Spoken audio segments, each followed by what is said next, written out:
Uno. Saludos, saludos y bendiciones a todos los millones de internautas que nos están viendo. Venimos hoy presentando la Biblia Diacrónica Hebraica en Visión 3:16. Y bueno, es todo un gusto estar aquí con Lili. Muchas felicidades a todos los que nos ven, muchas bendiciones. Buenas tardes, Lili, ¿cómo estás? Me hiciste una pregunta. Me decías cuál fue el mayor desafío al traducir el texto. Bueno, fue un gran desafío, me llevó mucho tiempo, yo creo más de 10 años. Y bueno, fue un proceso, siempre he dicho, escribir es como subir una montaña, ¿no? Tiene uno que ir paso a paso hasta que llega uno a la cima. Entonces, hacer una traducción de la Biblia no es algo que diga uno voy a hacerla así rápido para acabar pronto, sino es un proceso muy artesanal que lleva mucho tiempo. Las mañanas hay que invertirle 2-3 horas diarias y bueno, así por 10 años. ¿Cuál fue el mayor desafío al traducir el texto? Yo creo que fueron las diferentes tradiciones que maneja la Biblia, la Escritura. Hay diferentes posturas, diferentes textos. Hoy me preguntaba alguien si había un texto original o había textos originales, por ejemplo, de los evangelios. Y hay toda una serie de mitos, que si los quemaron, que si el original es griego, es hebreo. El hecho es que hay muchos textos. Todo esto surgió como una tradición oral. Se repetían las mismas historias, se contaban en las diferentes iglesias y después de un tiempo se cristalizó, es decir, alguien empezó a escribir el manuscrito, pero se escribieron varios manuscritos. Un manuscrito se escribió en una comunidad, otro en otra, y bueno, hubo todo un trabajo de recopilación. En el Vaticano existen más de 16 versiones distintas, por ejemplo, de los evangelios, del libro de Marcos, ¿no? Entonces, y cada versión va a tener pequeños cambios, modificaciones. Entonces, acá me traje un ejemplo, ¿no? En una versión en hebreo nos dice cuando venga el Menahem, ¿no? El Menahem, refiriéndose al Espíritu Santo, significa el Consolador. Pero vamos a tener otra versión en hebreo donde se utiliza el término Melitz. Melitz es abogado. Y bueno, cuando me fui a la fuente griega, decía Paracletos, abogado. Entonces, entre abogado y consolador, como que hay una diferencia, ¿no? Digo, una cosa es un consolador y otra cosa es un abogado. Y finalmente dije, Dios mío, ¿qué hago con estas traducciones? Entonces, bueno, lo que hice fue poner todos los términos, ¿no? en la escritura, porque si no, cuando uno traduce, se vuelve uno el traidor. Dice, bueno, ¿por qué voy a escoger consolador en vez de abogado, ¿no? O sea, ¿quién soy yo para decidir cuál es el texto correcto? ¿Sí me explico? Decirle a Dios, Señor, muéstrame cuál es el texto correcto, es bastante difícil y complejo. Entonces lo que hice fue básicamente poner los diferentes significados cuando encontraba este tipo de situaciones. Entonces, bueno, ¿cuál fue el mayor desafío? Escribirla, el tiempo, la paciencia para poder hacerlo. Y bueno, finalmente aquí estoy presentando un texto innovador y diferente, ¿no? Ante todos ustedes. Gracias, doctor. Sí, me imagino que hacer una carrera, un desafío, un trabajo extremadamente exhaustante, ¿no? Grande, con mucho tiempo de invertir, de estar. Me decía que 10 años estuvo haciendo esta traducción y es muchísimo tiempo y qué paciencia. Doctor, ¿Cómo espera que esta traducción diacrónica de la Biblia impacte a los lectores contemporáneos en términos de comprensión, apreciación de las escrituras? ¿Cree usted que haya algún pasaje o un libro que los lectores van a ver de una manera diferente gracias a esta traducción? Bueno, la respuesta, son varias respuestas a la pregunta. Entonces, bueno, diría en el punto número 1, en la profundidad del texto, ¿no? Esto nos va a cambiar mucho la perspectiva. Tomemos, por ejemplo, Génesis 1:1. Nosotros estamos acostumbrados, en cualquier traducción al español, a leer en el principio, es decir, la creación empieza con una E. Pero en hebreo dice Bereshit. Entonces, bueno, lo que hice fue poner la palabra completa, Bereshit, incluso puse el texto completo, Bereshit bara Elohim et hashamayim bet haaretz, y luego la traducción, ¿no? Con la cabeza creó Elohim los cielos y la tierra. Ahora, la profundidad se da desde la primera letra. ¿Por qué la creación? Esto lo tienen muy claro los rabinos judíos. ¿Por qué la creación comienza con una B y no comienza con una A? Y bueno, esto nos va a dar una profundidad muchísimo, para profundizar muchísimo en el texto. Porque Dios es la A y la creación la hizo de la B a la T, ¿no? Que es el alefato judío. Y esto nos cambia, no lo que dice la Biblia, porque el mensaje de salvación es el mismo, sino la profundidad con la que se puede leer el texto bíblico. Esto sería en el punto número 1. El punto número 2, en su contexto histórico, ¿no? La pregunta era básicamente cómo impactar esta traducción a los lectores en su contexto histórico. Normalmente, bueno, no nos imaginamos en qué momento de la historia universal estaban sucediendo ciertas cosas. Entonces, bueno, me tomé la molestia, por ejemplo, de poner los césares que estaban gobernando durante el momento en que estaba sucediendo algún acontecimiento en el Nuevo Testamento. Vamos a tener, por ejemplo, al César Nerón, cuando en Hechos 20, cuando Pablo está en la ciudad de Elás y cuando escribe la carta a los romanos, ¿no? Entonces, bueno, podemos darnos una idea de lo que está sucediendo en el contexto de lo que está pasando en este momento histórico. Y por supuesto, dentro de la historia universal, lo que está ocurriendo, qué influencias tuvo Pablo para escribir, por ejemplo, su carta a los romanos, ¿no? Otro punto también, cómo impactará esta traducción a los lectores en su contenido profético.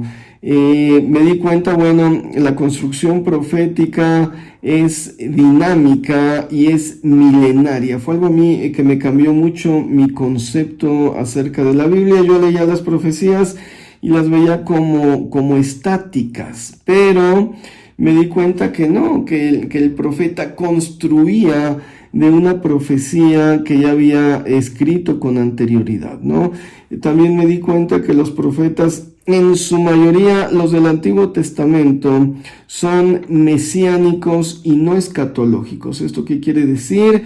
Que están anunciando al Mesías, que su visión más importante es que Jesucristo sea o reconozcamos a Jesucristo como el Mesías y no tanto el regreso escatológico o la destrucción del mundo. Entonces, cuando los sacamos de ese contexto, cuando intentamos entenderlos en un contexto escatológico del fin del mundo, perdemos de vista la perspectiva increíble que es el mesianismo, Jesucristo como el punto de vista central de la profecía. Y bueno, que están también revelando lo que está ocurriendo a su alrededor. Por ejemplo, Jeremías y Joel vislumbraron el expansionismo asirio. Cuando ellos decían el mal viene del norte, estaban viendo lo que sucedía en que Asiria se estaba expandiendo. Entonces tenían una sensibilidad política muy aguda para comprender lo que estaba pasando en el mundo, ¿no? Y dar también su profecía. Esto es también muy importante.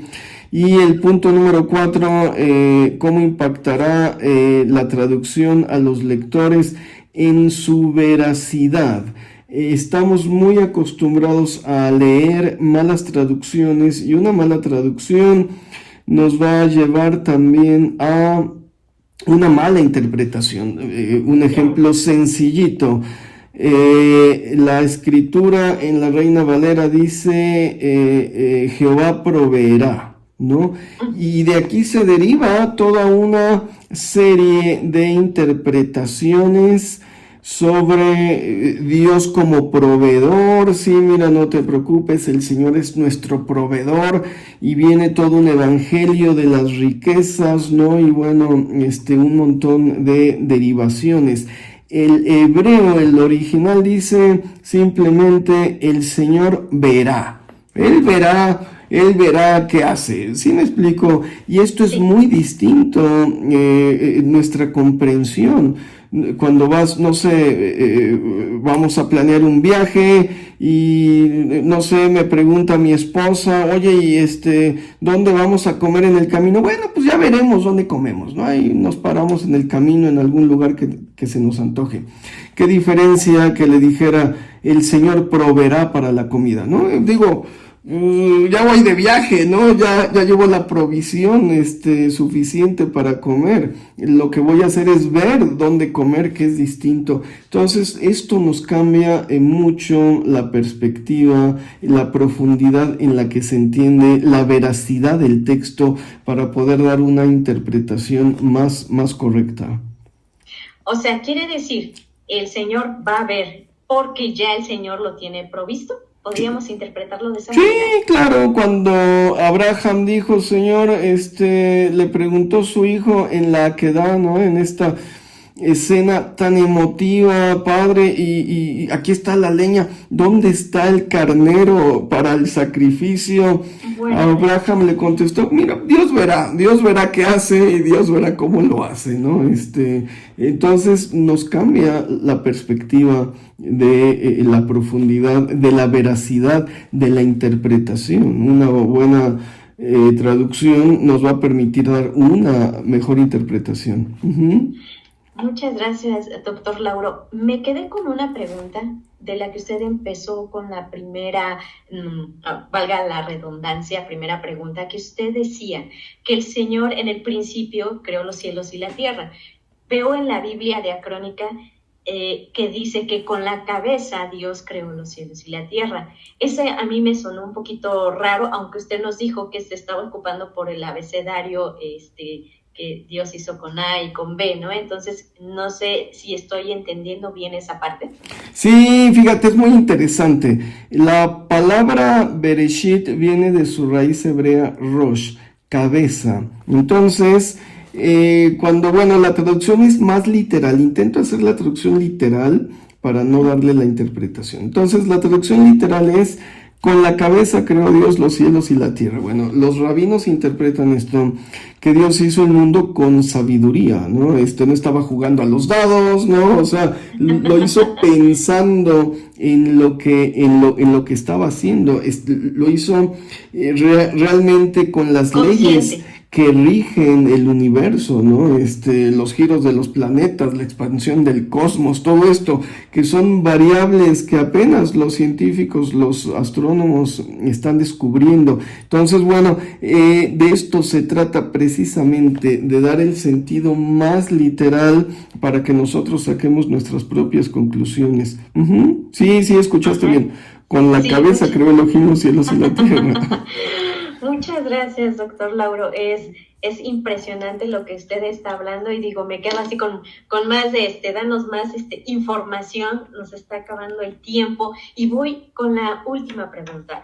Doctor Lauro, ¿cómo ha influido este extenso trabajo de traducción en su propia fe y entendimiento de las Escrituras? ¿Hay algún descubrimiento o revelación personal que le gustaría compartir con los espectadores de Visión 316? Sí, claro. Mira, hubo una gran situación, por ejemplo, en la lectura de los Reyes y de Crónicas. Tuve que fusionar los textos, tuve que fusionar los evangelios y en los Hechos de los Apóstoles inserté las cartas de Pablo, ¿no? Entonces, vamos a tener un texto, por ejemplo, en la inmersión, en el bautizo de Jesucristo, donde en un párrafo vamos a tener a Lucas, en otro párrafo vamos a tener a Mateo.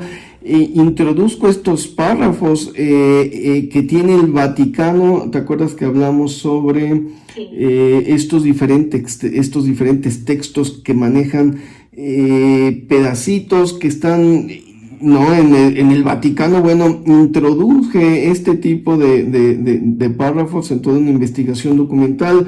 Por ejemplo, el manuscrito de Odulfia, ¿no? Entonces, y en el siguiente párrafo tenemos Juan mezclado, ¿no? Entonces, bueno, ¿cuál fue o cómo influyó en mi propia fe y en mi propio entendimiento? Una fue en mi compromiso con la verdad de predicar el texto más veraz, ¿no? Con la finalidad de decir, bueno, tenemos un texto que es completamente distinto de como me lo habían enseñado, y bueno, ni modo, si la escritura dice Dios verá en vez de Dios proveerá, no puedo yo decir otra cosa porque estaría mintiendo. También influyó en el dinamismo de la revelación. Me di cuenta que la revelación es un proceso dinámico. El escritor está vivo, Dios está vivo, y bueno, nos está revelando un escrito que nos habla con una palabra rema. También en la comprensión de una línea histórica congruente, porque lo que hago es seguir la acción, voy siguiendo la acción de los personajes, ¿no? Y para entenderlo de una forma más congruente, me siento muy satisfecho con este trabajo bien elaborado, y bueno, mi fe se sustenta en un texto más verídico. Una persona me dijo, bueno, predicaba y yo decía, bueno, Moisés no escribió la Biblia, no tuvo tiempo, ¿no? Son diferentes manuscritos de mucha gente. Y bueno, esta revelación tan sencilla a muchas personas les mueve muchísimo su fe. Y dices, bueno, es mejor estar sustentado en la verdad que en una idealización de la verdad, porque cuando llegues a la verdad te va a mover más los fundamentos de tu fe. Entonces, bueno, es algo que debemos nosotros afianzar, ¿no? Esto es lo que a mí me dejó más la Biblia, ¿no? Como afianzarme en la realidad, no en una idealización de la realidad. Ok, muchas gracias, doctor Lauro. Me gustó mucho la parte de donde usted dice que estos escritos nos llevan a Yeshua, el Mesías, el Salvador, a Jesucristo. Eso me parece muy interesante porque hemos estado viendo doctrinas o corrientes donde empiezan a quererse meter o traducir, interpretar de alguna manera la Biblia y se alejan completamente de Jesús, se alejan completamente de la salvación. Me llama mucho la atención cómo usted está diciéndonos que los escritos nos llevan a un Salvador. Para cerrar, doctor Lauro, ¿qué mensaje o con qué palabra nos retiramos de esta entrevista que fue muy corta? Y espero invitarlo porque me gustaría que de alguna manera nos pudiera disertar algún versículo que sé que tiene mucho un tesoro grande para darnos esa palabra. Sí, claro que sí, con mucho gusto nos podemos volver a ver. Yo me quedaría con Hechos 15:16. Dice la escritura, bueno, con mi traducción, dice, después de esto volveré y reedificaré la Sucá de David, que está caída, y repararé sus ruinas y la volveré a levantar. La Sucá caída de David, el tabernáculo caído de David, es la restauración de la originalidad bueno, es del texto bíblico, ¿no? Es como entenderlo desde una postura distinta. Bueno, la Sukkah es la restauración de los ministerios, es la restauración de todas las cosas, pero en este sentido enfocado en la restauración del texto de la diégesis bíblica. Entonces yo me quedaría con esa palabra. Estamos siendo testigos de este mover y de esta restauración de todas las cosas. Muchísimas gracias. Yo creo que sí, estamos viendo unos tiempos donde Dios está restaurando a su iglesia en todos los sentidos. No es una solamente área que va a estar restaurada. Así es, aquí tienen la Biblia diacrónica hebraica. Aquí la está mostrando el doctor Lauro. Si usted quiere, necesita una Biblia, más bien, usted necesita una Biblia diacrónica hebraica. Le vamos a invitar que se ponga en contacto con nosotros, que se comunique a nuestro Facebook, a nuestro WhatsApp y nos diga que quiere una Biblia diacrónica. En la ciudad de Puebla está ya, en la Ciudad de México también, para el interior de la República Mexicana. Doctor Lauro, ¿ahí tendríamos algún detalle? No, se envía a cualquier parte de la República Mexicana. Ok, entonces hay envíos a cualquier parte de la República Mexicana. Si hay algún amigo que esté en Estados Unidos o en otro país, doctor, ¿ahí qué aplicamos? Sí, también está de venta en Amazon, entonces bueno, llega a cualquier parte del mundo, en cualquier lugar, ¿no? Más o menos el envío de Amazon sale un poquitín más barato cuando son envíos internacionales, pero en cuestión de territorio nacional es sin problemas, se envía a cualquier parte. Ok, doctor Lauro, pues muchísimas gracias por venir a Visión 316 y compartir lo mucho que el Señor le ha dado. Qué bendición esta Biblia diacrónica. Muchísimas gracias, doctor Lauro. Amigos, amigas, si tú deseas una Biblia diacrónica, estamos para servirte. Ponte en contacto con nosotros y pues te vamos a hacer llegar tu Biblia diacrónica. Muchísimas gracias, doctor Lauro. Que Dios lo bendiga grandemente. Gracias a Dios. Saludos, Lili. Hasta la próxima.